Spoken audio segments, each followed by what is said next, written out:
Chris Dimakos is our CJAD legal contributor. So, Chris, some U.S. retailers fighting back against increased retail theft, and we've all seen, what's been going on. Numbers are just going crazy. What are they doing?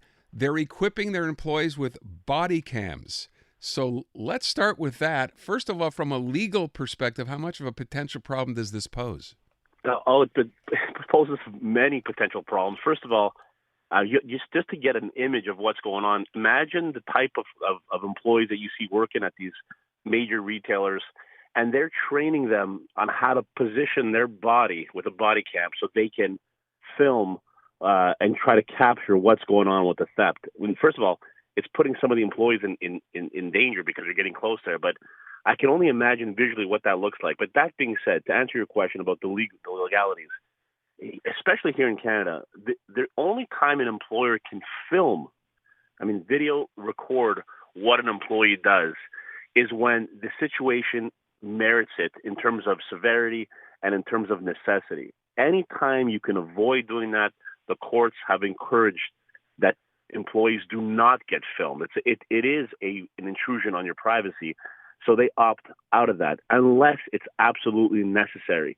And in this case, what many employee advocates have been saying is, hey, you're not going to stop theft because employees are wearing body cams. They're stealing them regardless of the employees being there and cameras there. If anything, you might want to add some more security, but just equipping employees with body cams is just using a situation to get something else, which is monitoring your employees, taking a look at how effective they are, seeing where they're going within the store.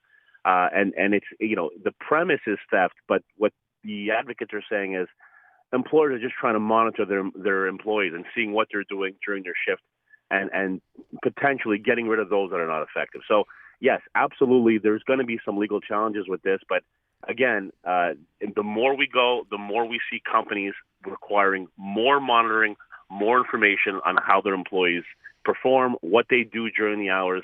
And this especially comes after the work from home. There's remote working had this tremendous push towards monitoring. The companies are investing a lot of money in trying to figure out which employees are productive and which are not. And a lot of times that comes at the expense of privacy. It's funny because you sort of flip the script on this. I mean, if the issue is, at least from the company's perspective, that they're doing this because retail theft has become, it's not $1 million, it's billions of dollars now in the U.S.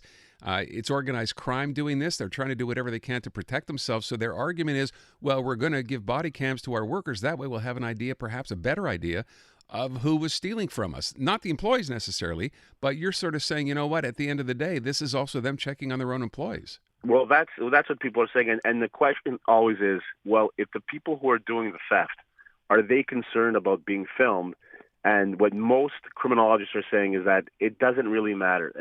Security guards haven't been able to deter them from doing so. Right. Having a cashier or a clerk having a body cam probably won't add much to the deterrence. But that being said, what's most important for people to take away from the story is there's no question that technology and with the economy being as tough as it is, the companies are constantly trying to improve their efficiency. And many times, as an employee, it's you that has to concede some of the privacy that you have. So if you are working in retail or anyone, we had a recent decision where a company that had utility workers who were on the field working with power lines and power equipment. The workplace safety board said, hey, put body cams on your employees because they're getting injured a lot. And the company was faced with a lot of backlash from the employees saying, hey, we don't want us being filmed while we work all day. We're entitled to some privacy here. So it's not just in retail, it's across the board. Companies are constantly trying to get more information on how their employees perform. And you're probably going to see that the experience as a shopper, when you go into a store, you're going to see things change more and more. You're going to start seeing a lot more technology being used.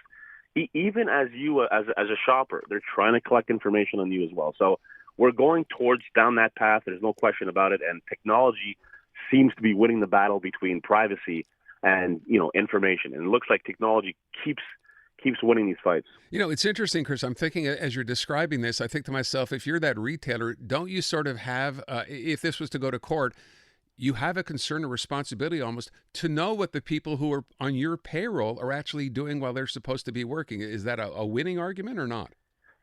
Probably not. The thing is the question is what do you have as an obstacle? What's your problem at work that you need to film them? Because filming somebody while they're at work, just having a camera on all the time, has been deemed intrusive. So the question is, what is so urgent that you need to film this person, this employee, all day long, what they're doing? And what the retailer is saying, it's theft. It's crazy the amount of money we're losing. It means us surviving or not. We need this, and there's no question you're going to start seeing challenges from employees who are going to challenge and say, you know what, that's not the solution here. If you want to stop theft, you don't have to have me wear a body cam all day long. There may be some other solutions that are available to you that don't involve having a camera follow me around all day. Fair enough. All right. We'll see this probably end up in court, I guess, as soon as this happens. You have to wonder, though, Chris, in a sense, right? So we know about theft. There's a whole big discussion now over self-checkout and the fact that has basically even induced or incurred more theft, rather, because people are just, it's easy to skip that line when no one's paying attention to you. So you kind of have to wonder what retailers are going to end up doing here. They need to contain these losses somehow. And you know what? What your logic, your thought process is exactly right. It starts with that.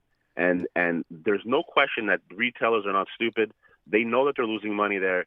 It's introduced. They try to avoid having some of the labor costs involved with racking up your bill and having the consumer do it themselves. Right. But it's going to change. Don't believe for a second that retailers are not thinking of ways to make that more efficient and have less theft. It's there. It's a work in progress, but it's going to keep changing. I'm 100% certain they're not going to say, oh, well, we'll just lose that money. Right, and there's nothing exactly. you can do about it.